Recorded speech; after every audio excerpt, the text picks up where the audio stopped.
Hello everyone, I'm Bruffy1322, and with the MCEC this season all being focused on the live experience, I wanted to do a roundup video at the end of the season just to, cap everything off, give you the full rundown of each championship, and have a bit of a look back on the season as a whole, some general, talk about some highlights, talk about my experience of doing the season. And talk about the future as well, because Season 7 is going to be a thing, even on GTA 5. But we'll talk about that later on. I'm going to start with just going through each of the GTs and each of the platforms, round up what happened in each championship, and, sort of give some general stories and try to just finish everything off in a non-live format, if you like. This video is brought to you by Bruffy.com. This is my website where you can find all the info you need about me and my content, from a fully documented catalogue of my videos with chronological playlists to live streaming plans and much, much more. Go straight there with a link in the description and pinned comment. So for Xbox GT1, we had obviously Elite CB66 taking the overall championship. Basically didn't finish outside of the top two apart from round one, so a really high point score. And the top three, I would say, in the championship of Elite, Turtle Boy, and Jay were each vying for that top spot in various parts throughout the championship. But Elite was the one who just kept it as consistent as possible, always at the top. Never really dropping points or having off weeks or anything like that. And that's ultimately why he became champion, and some really impressive results and handling of some of those cars as we saw throughout the course of the championship. A special mention to R2XDJ as well in this one, who finished fourth, but coming into the championship he was kind of the last one we put in GT1, and he could have easily gone into GT2, I think, but was kind of thrown into GT1 and did very well to get that fourth place overall. But it was very close really when you look at the points between even fourth place down to eighth place, and those guys were always swapping positions and being in different positions each week. So I obviously had my reserve round for Xbox in GT1, and I finished last on the road, but I was kind of on pace with that, that mid-pack, the outside of the top three, I guess you could say, of the GT1s. I ended up actually getting 3 points because of race reports giving penalties to people in front, but it was nice to do a GT1 race again. I'm definitely not GT1 pace these days, but it's always fun to be sort of in that highest tier and the highest GT where you're always just overtaking slower cars, and you're obviously you're right at the front of the pack. So yeah, it was fun to do that, but obviously certainly not my best result. When it comes to the GT2 side on Xbox, Veloce ended up taking the championship there with Screaming Skull in second. And I think that was ultimately just Screaming Skull. Obviously, he won the first round with on Blaine County with Veloce all the way down in fifth place. So it's strange how sort of the first round didn't really give us an impression of how the championship would go, because after that, Screaming Skull ended up having a few bad rounds with an 8th place followed by 2 6th places. And I think it was that middle period between rounds 2 and 4 that ultimately lost Screaming Skull the championship, because after that, from rounds 5 onwards, he was never outside of the top 2, and he took another win in round 6. But Veloce was just always there, always getting the podiums, or at least 4th place or better after round 1, that is. Got the most wins, and obviously took a dominating win in the final round as well to seal the championship. They were both in with the championship fight in the final round, as we saw last week, but yeah, just Veloce did what he needed to do and took that win to take the championship.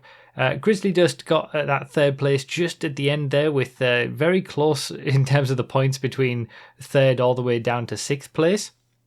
3 points separating them. It's interesting how it works out and how close it ends up being.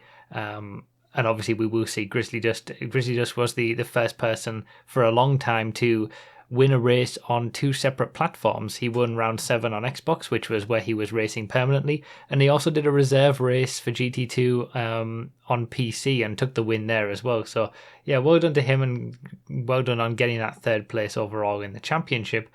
And then for GT3, blimey, GT3 was exciting, wasn't it? That final round of the GT3s on Xbox we had 4 different championship protagonists involved who could have taken the championship with Pre-Shot, Master, Wackage and RJ Slow. They were all in with a shout, if you like. If any one of them had won and RJ Slow had been further below in the order, they would have taken the championship, and ultimately it ended up in a crazy close fight where, we had Wackage who was in the lead. He was leading the race and he would win the championship, and then RJ Slow would make up enough positions so that didn't happen, and then Wackage dropped down into second place, but then RJ Slow dropped down, so then it was back in Wackage's favour. But ultimately, by the end of the race, RJ Slow had done enough after a terrible start in that final round to take the championship after he came into that final round leading. But it was only by a single point at the end of the season, which is the closest that we have in terms of the championships across all of the platforms and all of the GTs. And a special mention, I would say, to Faruja as well, who finished in 5th place, but took the final 2 wins in the final 2 rounds.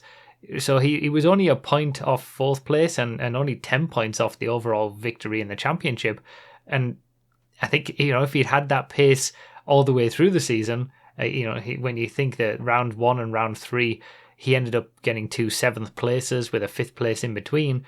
So sort of a slow start to the season, but then in round 5 and 6, he got 2 podiums and then 2 wins to end the round. Just kept getting better and better. I think he would have liked it if the season had gone on, and he might have won the championship if we had 10 rounds instead. So it's all about how you start the seasons and how you end the seasons. And when it comes to the whole system of the best 7 out of 8 rounds, you want to be in every single race. You want to be doing every single race that you can, and you want to have your dropped score be because you had a bad round and it's your only bad round. Whereas, in certain situations, if you miss a round, your dropped score automatically becomes that one, so you don't have as much chance to then have your dropped score just be a poor performance. So yeah, you've got to sort of start as you mean to go on. But as we saw from Veloce and also RJ Slow, who in round 1 only got a 6th place, you can recover from a bad start as long as it's only 1 round. If it's multiple bad rounds, then you can't really recover from that. But also shout out, I want to say, in GT3 Xbox to GTA Men as well. He made his own video about it and the issues that he had. But I think for all of our drivers, making it through all of these races, attending every round, getting to the end, it's an endurance championship. They're endurance races, and getting to the end of all of the races should be seen as an achievement all on its own. So well done all of our drivers on Xbox. The Teams Championship on Xbox was also one of the closest. It involved the 3 teams from our sort of 3 GT1 protagonists, if you like. But ultimately, the victory went to Richards Majestic by only 6 points.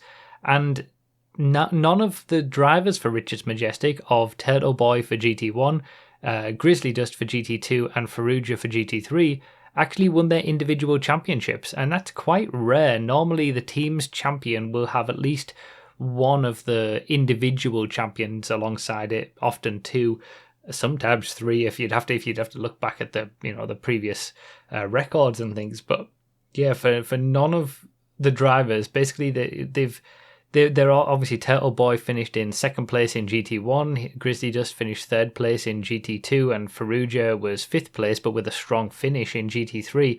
Really came through for his team. Ultimately, I think Faruja was the difference maker there. If you think that if Faruja had continued to get his sort of scores from the start of the season, Richards Majestic would not have won the championship.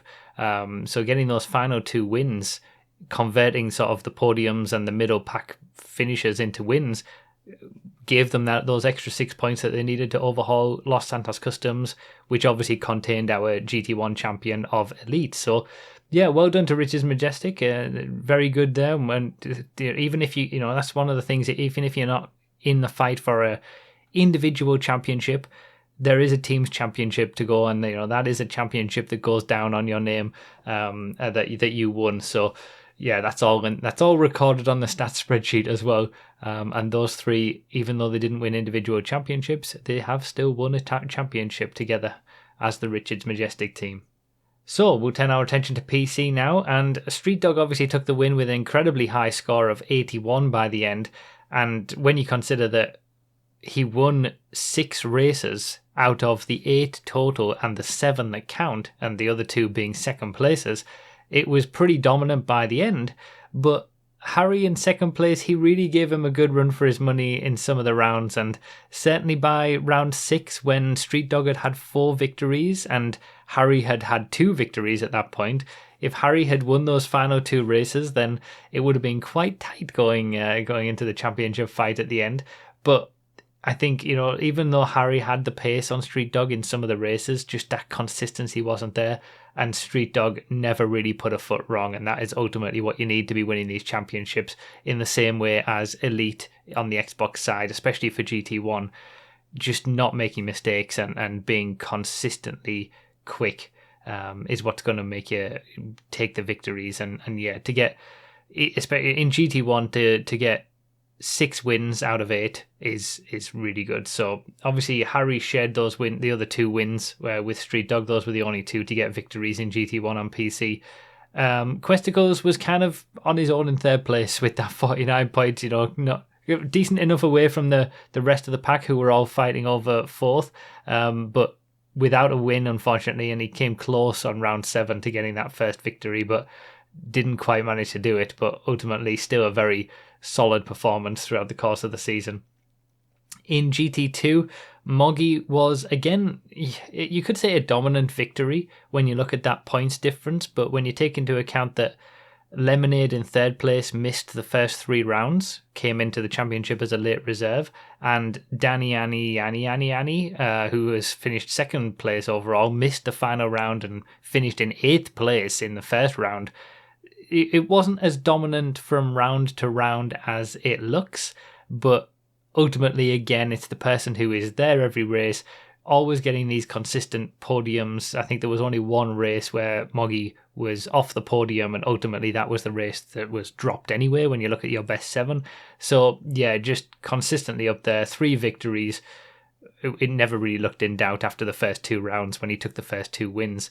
4 victories, for Moggy, actually. So yeah, it was pretty dominant, but it would have been interesting to see what things would have been like with full participation for the other 2, at least in that top 3, who were significantly ahead of the rest, it would be fair to say.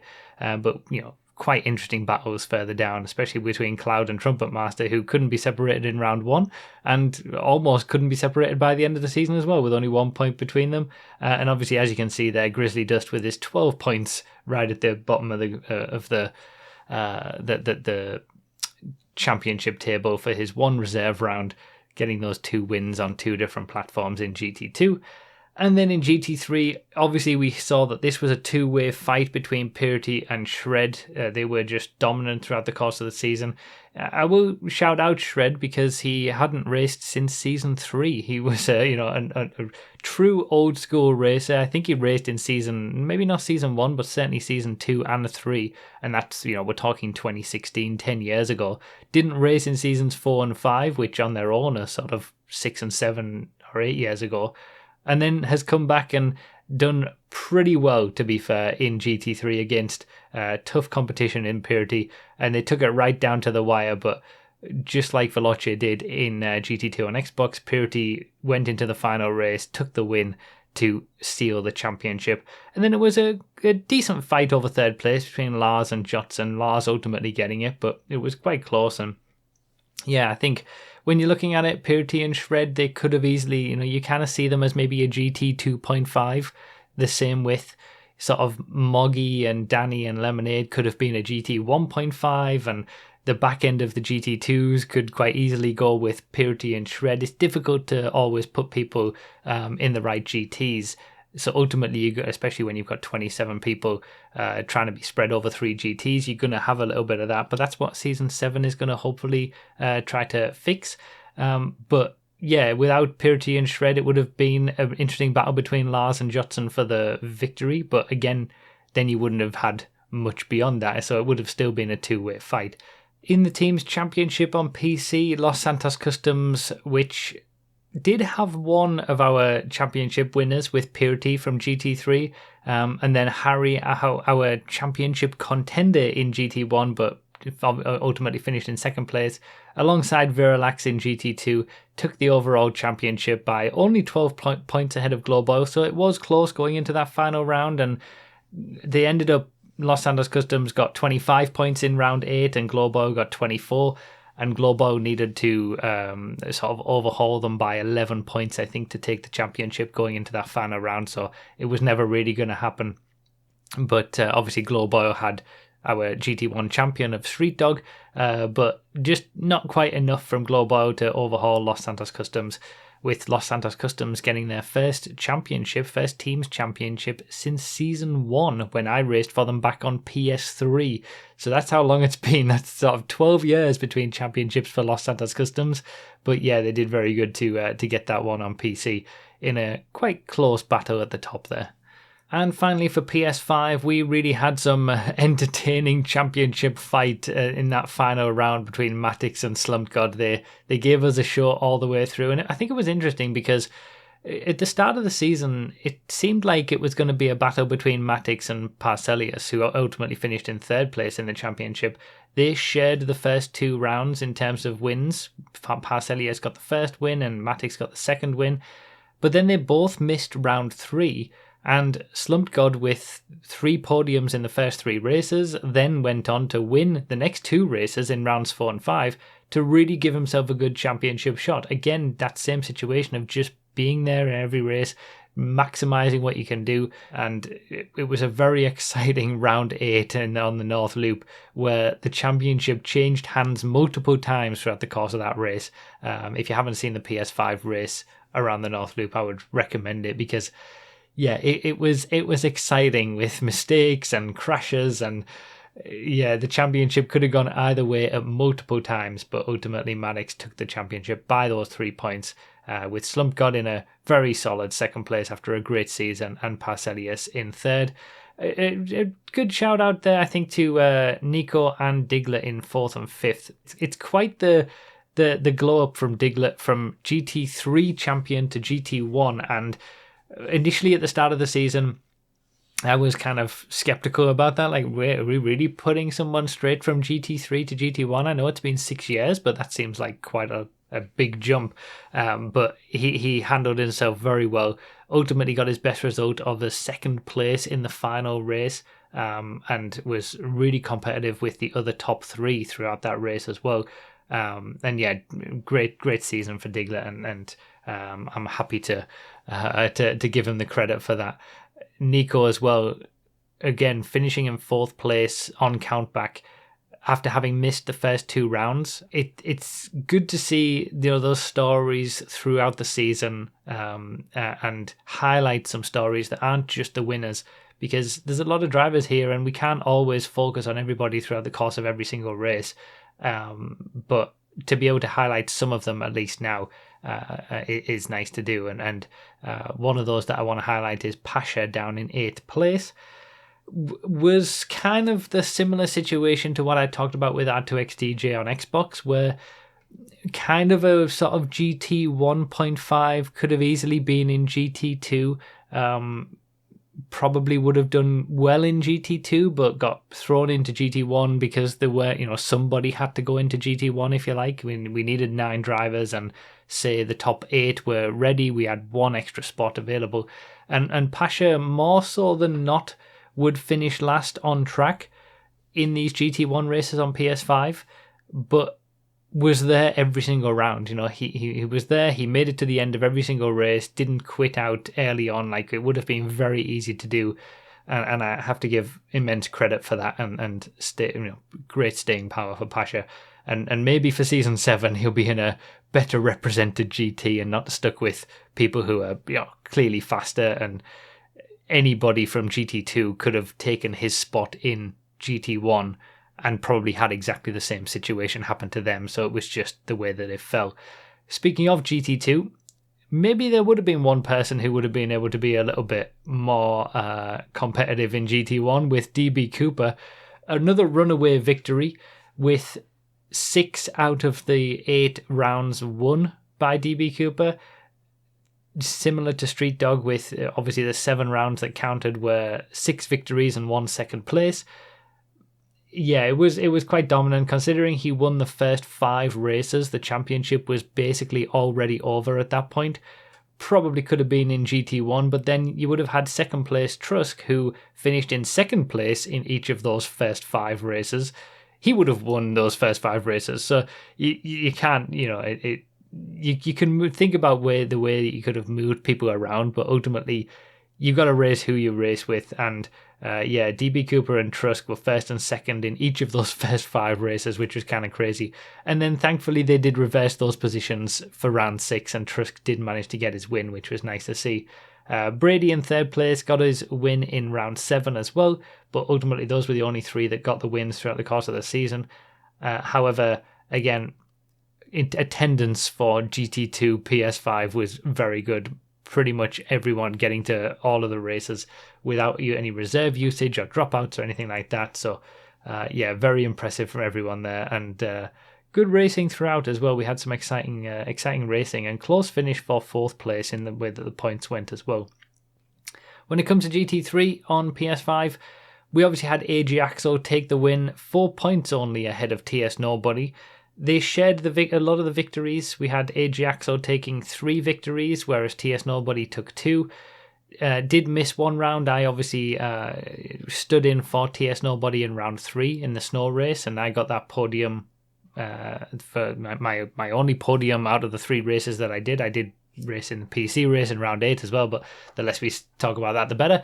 It was enjoyable to have a bit of a race in each of the GTs. Obviously, I raced GT1 on Xbox, I raced GT2 on PC, and then I raced GT3 on PS5. So getting that, being able to show off that experience from a driver perspective of overtaking everybody, having to overtake and be overtaken, and then also be just constantly being overtaken. It's a different experience depending on which GT you're in.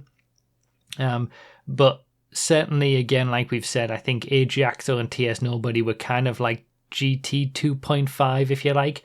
Shady Fruit was probably also in that same realm, but he missed the final 2 rounds. He wasn't able to do those final 2 rounds. So a good 3rd place in the table, really, for Shady Fruit, considering, he only did 6 out of the 8 rounds.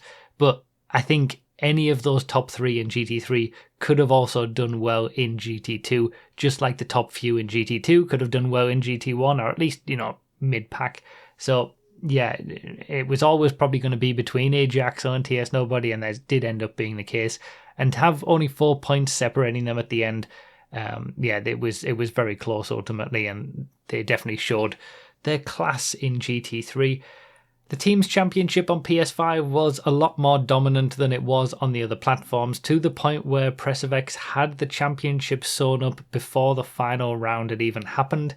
And then in that final round, they did what only one other team had ever done and got a maximum point score of 36 with 3 wins from each of their 3 drivers.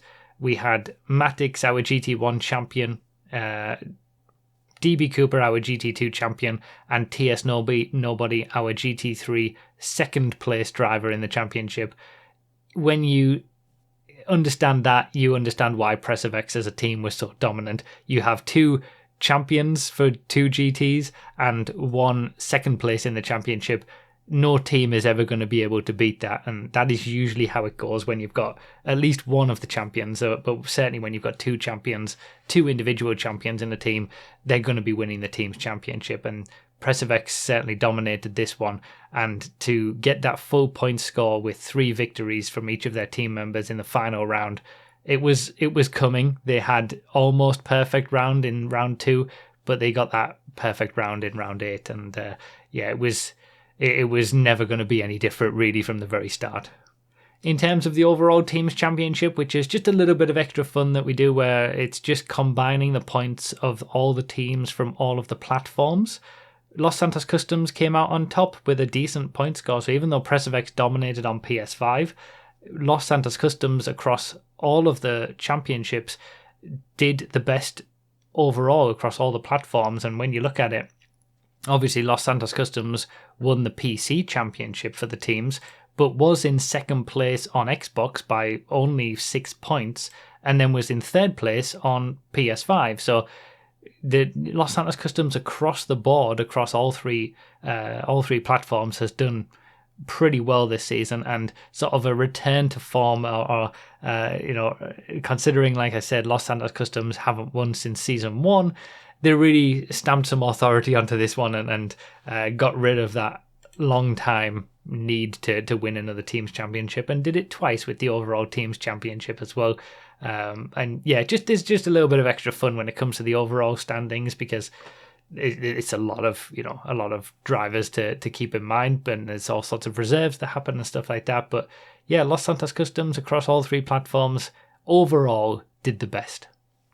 We will have a quick mention here of the secondary championship before we get into other stats and topics of conversation, because it's like I said earlier, it's nice to have the secondary championship to give people a taste of the MCEC action if they didn't manage to make it into the main championship in the first place, or they turned up late.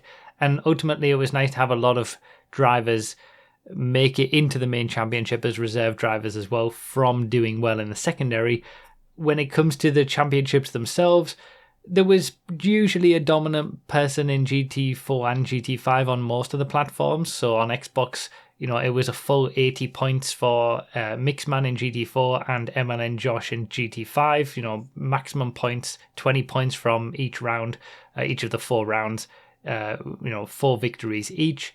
PC was a little bit different, but Neil Guy missed round 1 and ultimately would then take 3 victories in the only 3 rounds that he raced to take the championship with a maximum point score for him, at least. And then GT5 was a little bit closer on PC, when you've got Timington only 5 points ahead of Eternum in that championship. But it's always difficult when you're talking about the secondary and the split between GT5 and GT4, and it's even more apparent and more difficult to place people than it is for the GT1, 2 and 3 in the main championship.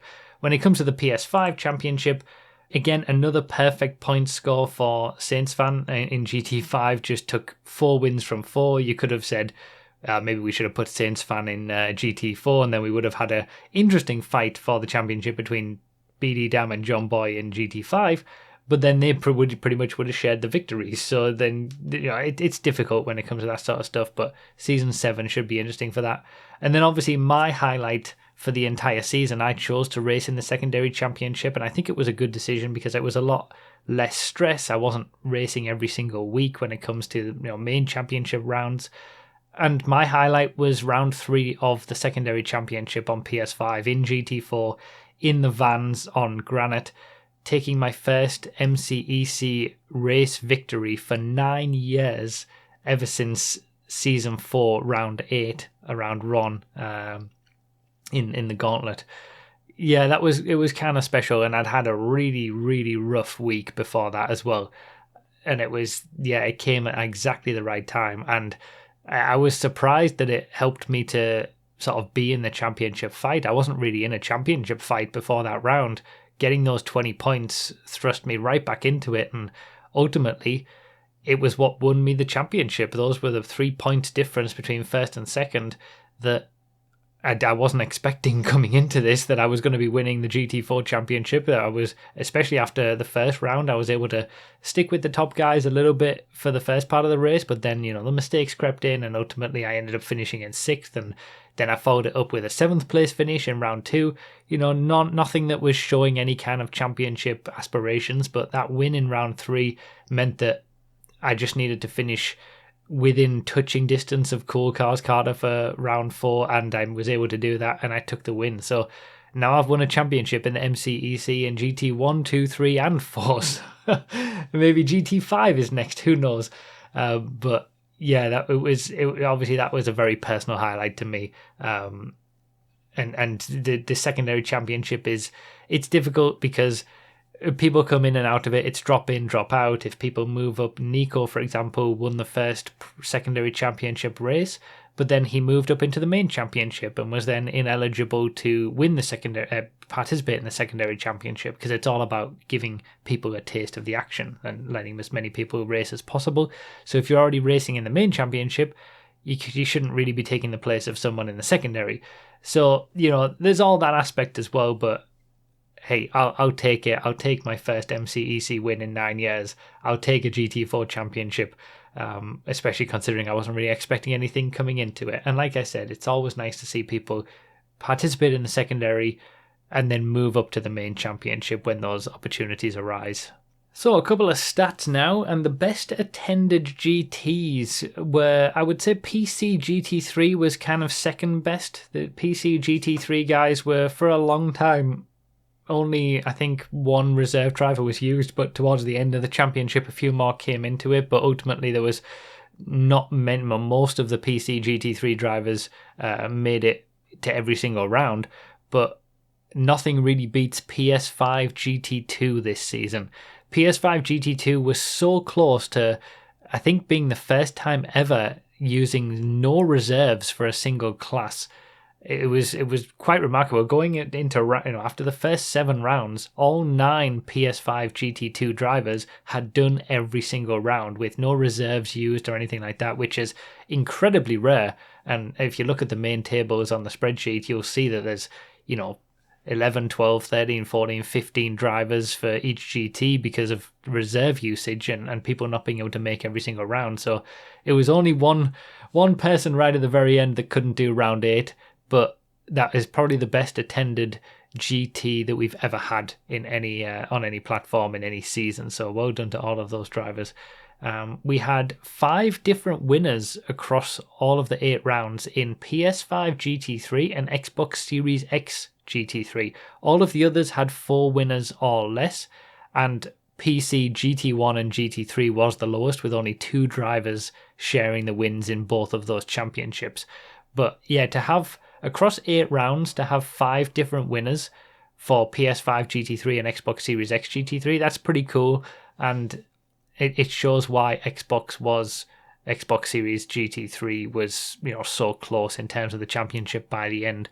And hopefully we get a little bit more of that sharing of victories in Season 7, rather than just having... The aim is to always not have a single person dominating, or the top 2 always dominating. And yeah, hopefully Season 7 can fix that a little bit.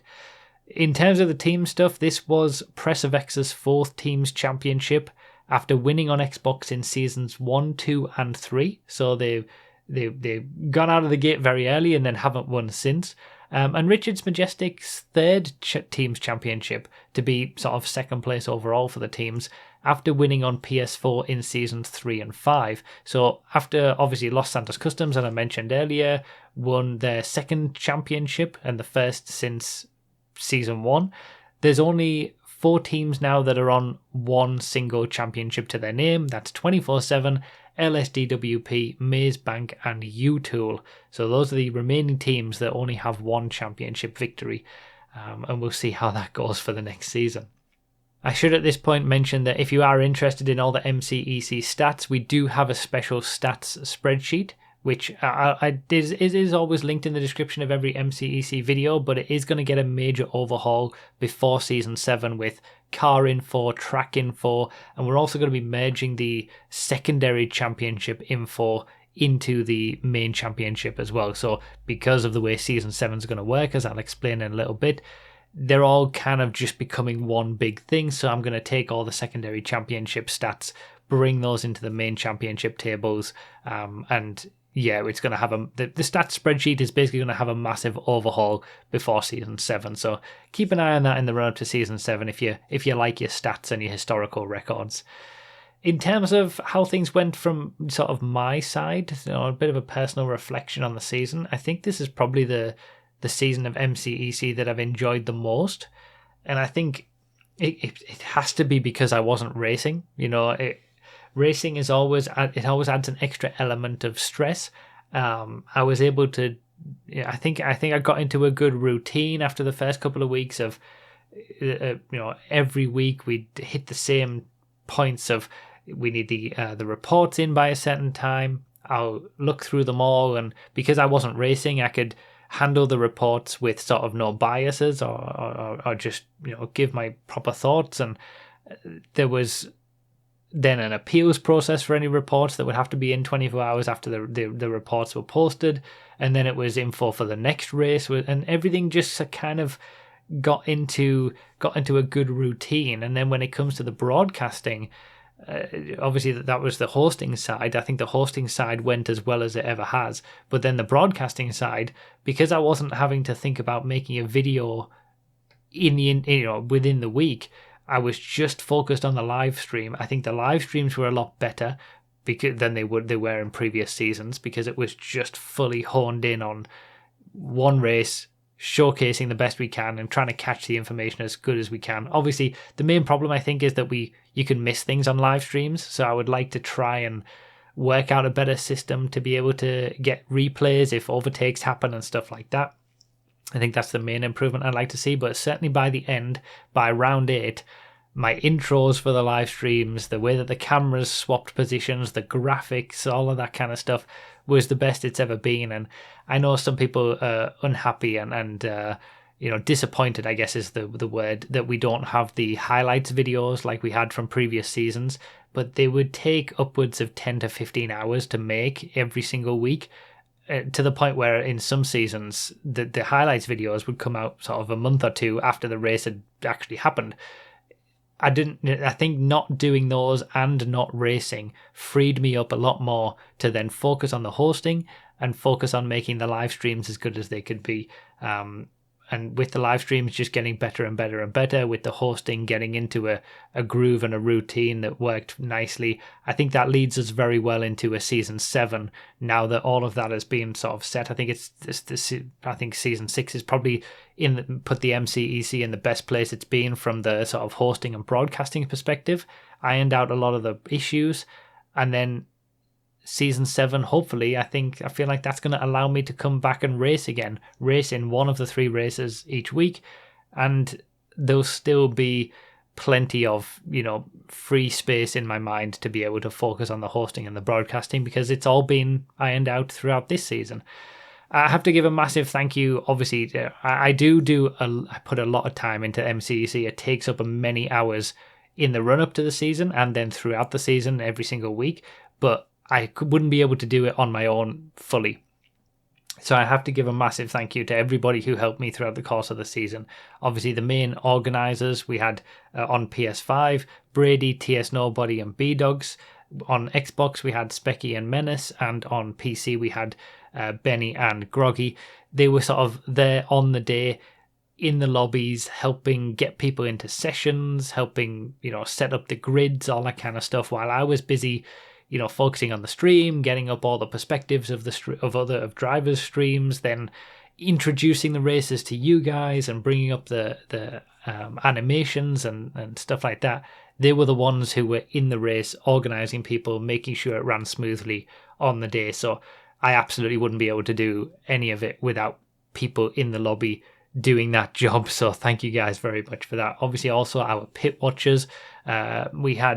On Xbox, we had RBS towards the end of the season, but then he gave us a problem because he couldn't race in the final round. We had Level 8 at the start of the season on Xbox, who was a pit watcher for us. I did a pit watching job during the course of the season. I was pit watcher for PC at one point, and Brady did the first round on PC as well, pit watching.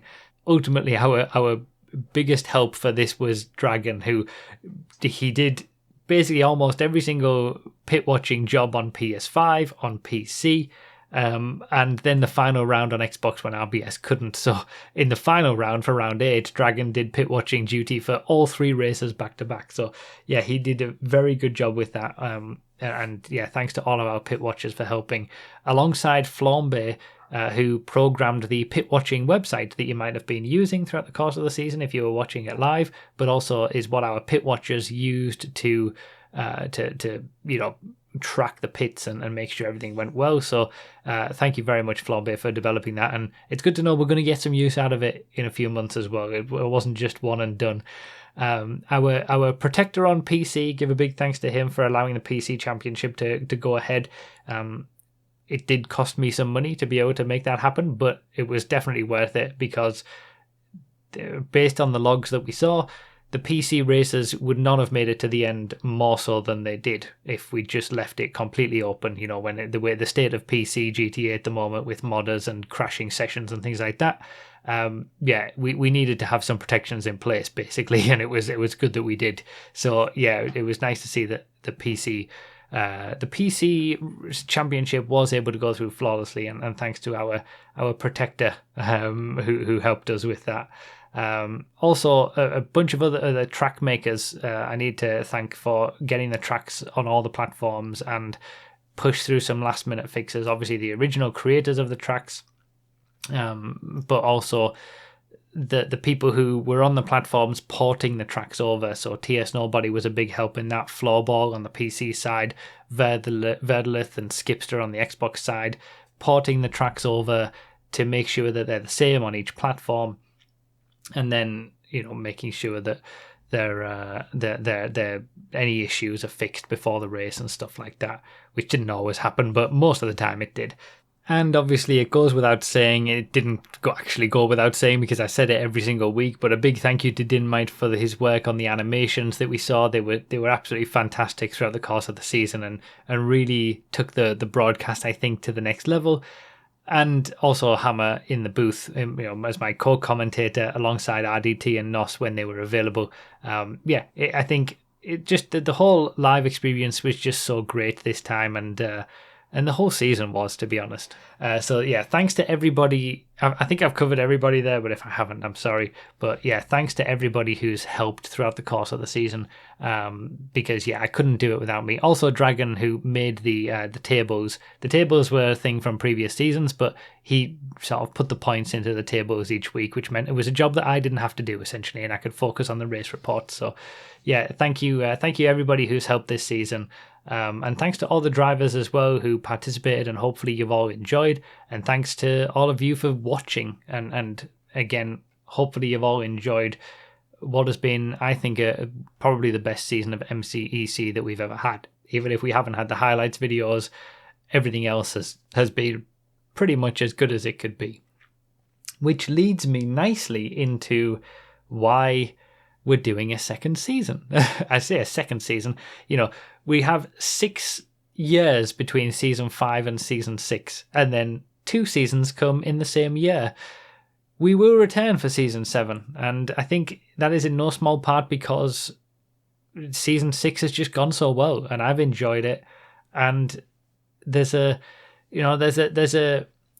I thought about this halfway through this season, that there's something that I really want to try. So season 7's going to be a little bit experimental, but hopefully it builds on sort of all the stuff from season 6 that I think I've kind of nailed down at this point, fixes the very few small issues that are remaining, and gives us a good sort of jumping off point for a future MCEC on GTA 6. So we're going to squeeze one more in. I gave some details about season 7 at the end of the round 8 stream, but ultimately it's only going to be on PS5, and there's going to be no secondary championship, with the idea being to merge everything together and have one big championship with 81 drivers across 9 GTs on a single platform. And this is basically going to be sort of a proof of concept for a more open cross-platform championship that would hopefully be able to run in GTA 6. If GTA 6 is cross-platform, we don't know, but if it isn't, then something's gone wrong somewhere. So season 7's only going to have 5 rounds, and like I said, only one platform with PS5, but the same number of drivers that we'd normally have across all 3 platforms, splitting the races up by skill like iRacing's session split system.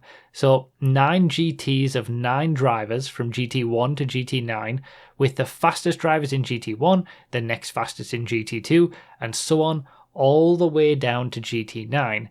And then there'll be 3 races per week, with GT1, GT2, GT3 racing together in the main event, followed by following a race for GT4 to 6 and GT7 to 9.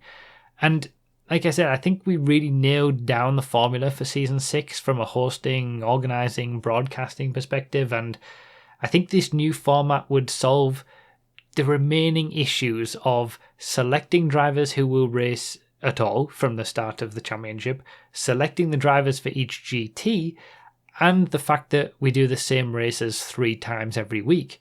So firstly, with the selection process, it's always been really tricky with the fact that there's only 27 spots for the main championship, and we have to do a secondary championship for anybody else. Choosing drivers based on previous involvement in the MCEC and general racing community involvement, rather than it just being open to everyone or just the fastest drivers or something like that.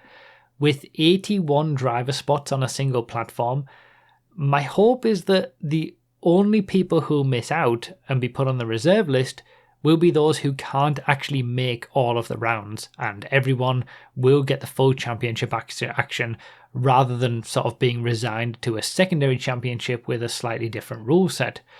Secondly, the new format should also help to alleviate some of the issues around placing drivers in certain GTs. So all the best drivers go into GT1, followed by GT2 and GT3, but splitting, and that's always been the same, that's been the same since I think season 3, but maybe season 4, splitting that 27 drivers is quite difficult because you usually end up, like I've mentioned throughout the course of this video, with some drivers who you'd perhaps consider to be GT 1.5 being either at the very back of GT1 or the very top of GT2, and some drivers who might have been a theoretical GT4 pace just being stuck in GT3 and being left at the back of GT3 and not able to compete with the top, who might also be sort of more of a GT 2.5. So that also shows with the secondary championship, where you've got people who could compete in GT1 all the way down to those who are slower than the current main championship GT3s, but because none of them made it into the main championship, that collecting together of all those skills doesn't really happen. The idea here is to bring secondary and main championships together in terms of the drivers involved, and add some more on top of that, such that it's only the very best who are in GT1, regardless of who was chosen to be there, and everyone who participates will be in a GT that ensures they're in with a chance for good results, with smaller gaps in pace from the very top to the bottom of each GT. And finally, the new format would also help to solve the problem of basically broadcasting the same race 3 times over. The beauty of the Season 7 system is that it allows for different classes to be used in different races.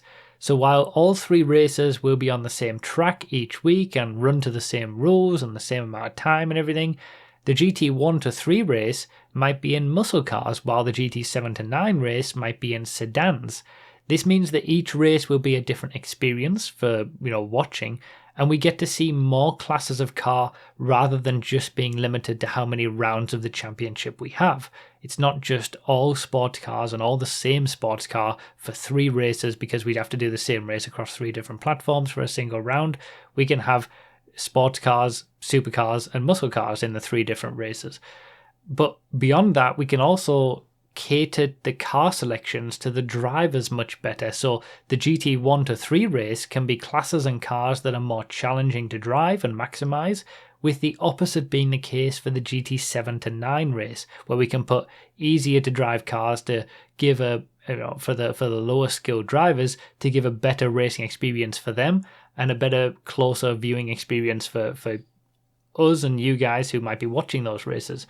And it will be more based on the drivers rather than just who can handle a specific difficult to drive car better. And that's always something that's difficult as well, because sometimes our GT3 drivers in the main championship are stuck with some of the more difficult to drive cars, like the Tampa GT, for example.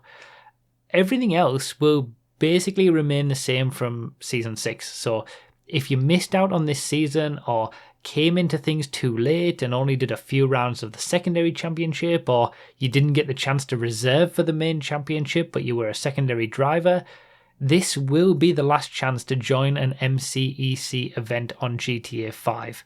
It will also mark the final racing event for GTA 5 as well, taking place across the 4 weekends in October and the 1st in November, before we all turn our attention to GTA 6.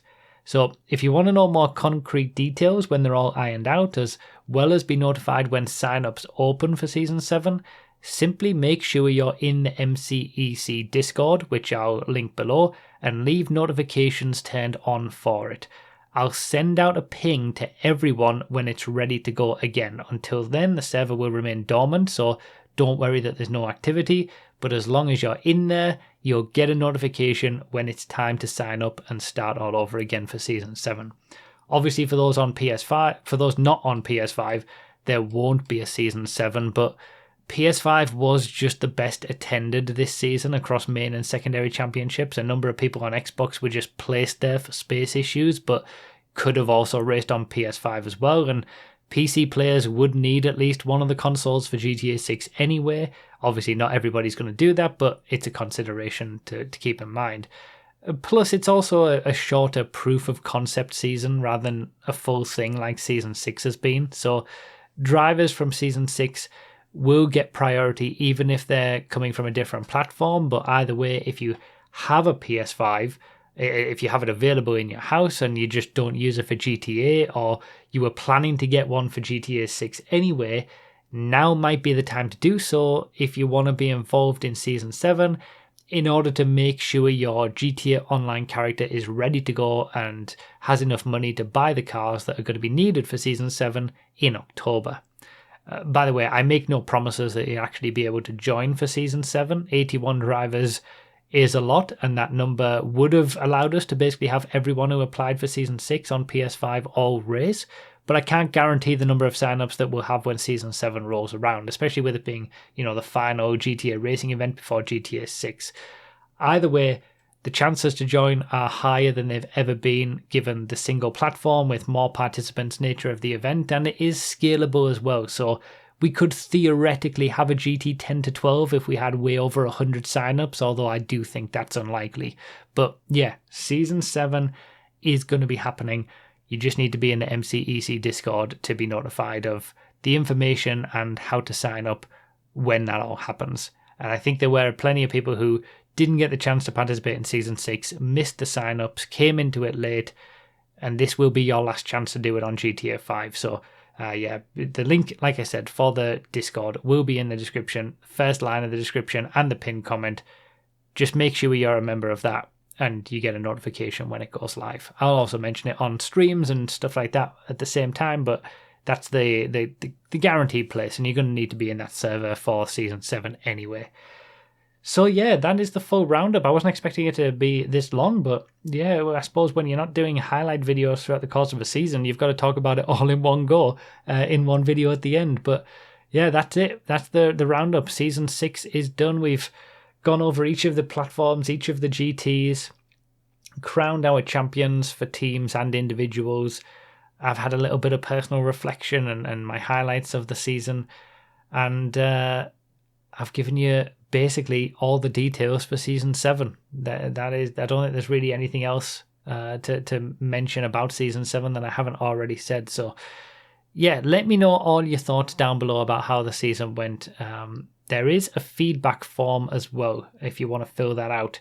You can obviously let me know your thoughts in the comments, but if you're a viewer or a driver, either main or secondary championship, or just you watch the races, there is a feedback form linked. I'll also link it in the description and the pinned comment where you can fill that out. It's sort of a few short questions just to get an idea of what you liked about the championship this season, what you might have wanted to see improve. You can fill that out, but you can also just let me know in the comments, did you enjoy the season? And what were your highlights from Season 6 as well? So that's pretty much it for this one. It's been fun to talk to you guys again like this, not in a live stream format for MCEC for once this season. And yeah, thank you all very, very, very much for watching and supporting the season. And I guess we'll see you in October for the next one.